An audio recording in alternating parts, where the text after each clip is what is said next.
تصور پیدا ہو جائے اور قابل کام نظریات میں داخل ہو جائے. اس لیے اللہ پر اعلان کر دیا گیا لا یأتیہ الباطل من بین یدیہ ولا من خلفہ تنزیل من حکیم حمید. ایسا کلام ہے جس کے اندر جھوٹ داخل نہیں ہو سکتا، نہ سامنے ہو سکتا ہے نہ نیچے سے ہو سکتا ہے. ایسا اس لیے ہے کہ اللہ رب العزت کا یہ مبارک کتاب ہے جو اللہ کے نبی صلی اللہ علیہ وسلم پر نازل ہوا. یہ دین آخری کے لیے لائی کام دستور ہے میرے بھائیوں اور دوستوں.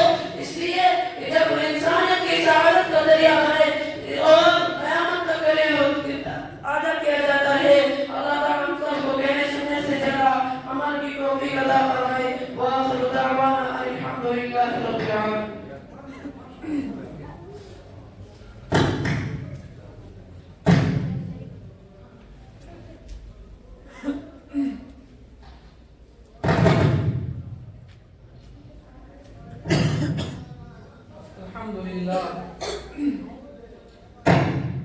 الحمد لله رب العالمين والصلاة والسلام على سيد الأنبياء والمرسلين سيدنا محمد وعلى آله وأصحابه أجمعين. أما بعد فقد قال الله تبارك وتعالى في كلامه المبارك أعوذ بالله من الشيطان الرجيم بسم الله الرحمن الرحيم إنا نحن نزلنا الذكر وإنا له لحافظون. وعن النبي صلى الله عليه وسلم إن الله يرفع بهذا الكتاب أقواما ويضع به آخرين.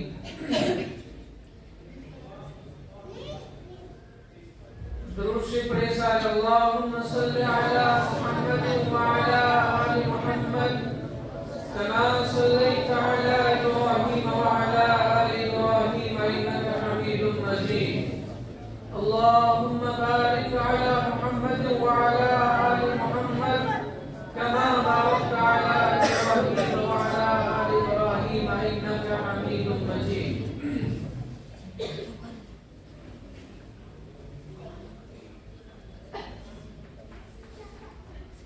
بہت ہی قابل صد احترام بزرگوں، عزیزوں، ساتھیوں اور ہم سفر نوجوانوں،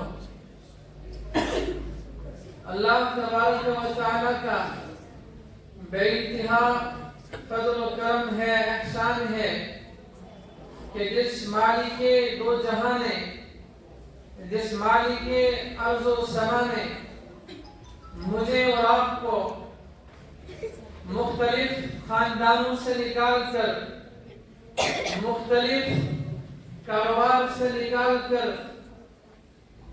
ہم سب کو اپنے اس اعلیٰ گھر کے اندر جمع ہونے کی توفیق عطا فرمائی. اللہ تبارک و تعالی سے دعا ہے اللہ تبارک و تعالی یہاں پر جڑنے بیٹھنے کو، سننے سنانے کو دنیا کے اندر باعث ہدایت بنائے اور کل قیامت کے دن باعث نجات بنائے. میرے محترم بزرگوں، عزیزوں، ساتھیوں، جیسا کہ آپ سب کو معلوم ہے ہم یہاں پر جمع ہیں ایک نسبت پر. میں اور آپ یہاں پر جمع ہوئے ایک ایسی فکر پر، اور وہ نسبت، وہ فکر اور وہ ایک مشن، ایک ویژن، وہ قرآن مقدس ہے. وہ اللہ تبارک و تعالی کی کتاب ہے. یہ وہ کتاب ہے جس کے بارے میں خود مالک کائنات نے فرمایا کہ اِنَّا نَحْنُ نَزَّلْنَا الذِّكْرَ وَإِنَّا لَهُ لَحَافِظُونَ. کہ دنیا میں بسنے والے لوگوں، دنیا میں بسنے والے نوجوانوں، دنیا میں بسنے والے انسانوں، بلکہ صرف انسانوں کو مخاطب نہیں کیا بلکہ نباتات، شجرات، حجرات، نوری، ناری، ہر ایک جاندار، بے جان، پہاڑ، سنگریزے، ریت کے ذرے، درخت، جنگل، بیابان، عالم دنیا اور عالم آسمان، تمام کائنات کو مخاطب کر کے کہا کہ اِنَّا نَحْنُ نَزَّلْنَا الذِّكْرَ وَإِنَّا لَهُ لَحَافِظُونَ، کہ ہم ہی نے قرآن کو اتارا ہے، ہم ہی نے قرآن کو نازل کیا ہے اور ہم ہی اس قرآن کی حفاظت کرنے والے ہیں۔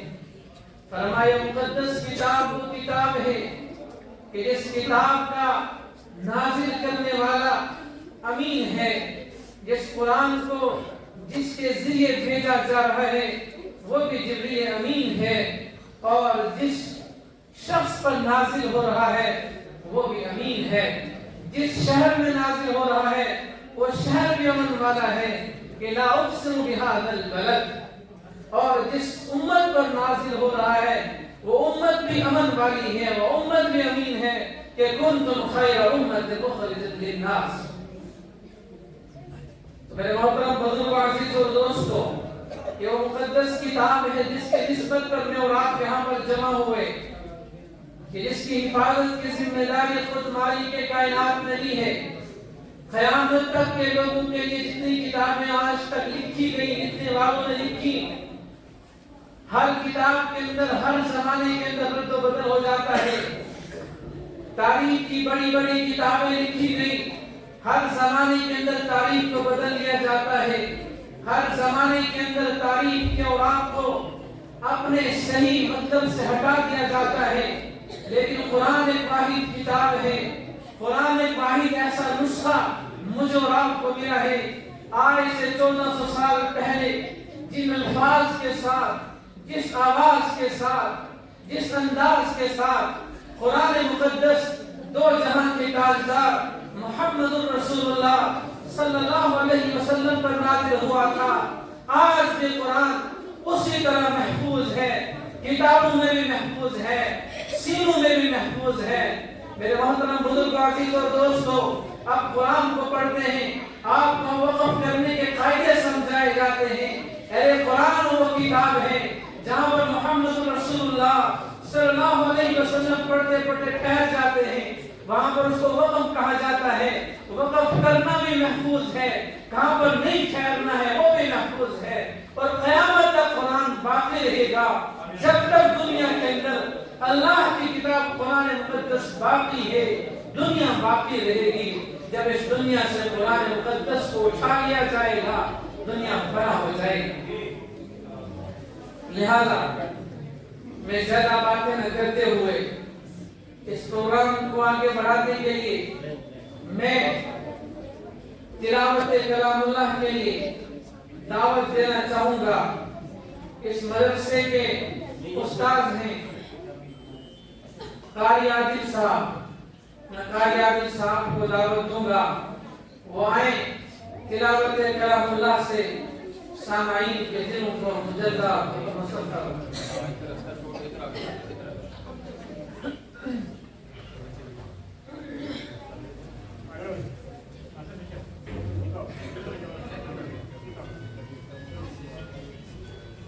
أعوذ بالله من الشيطان الرجيم، بسم الله الرحمن الرحيم،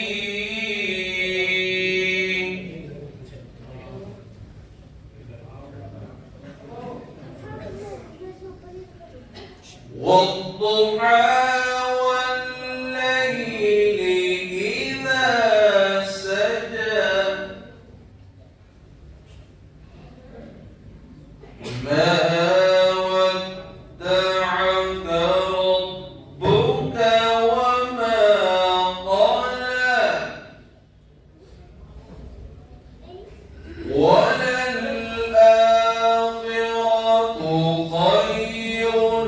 لك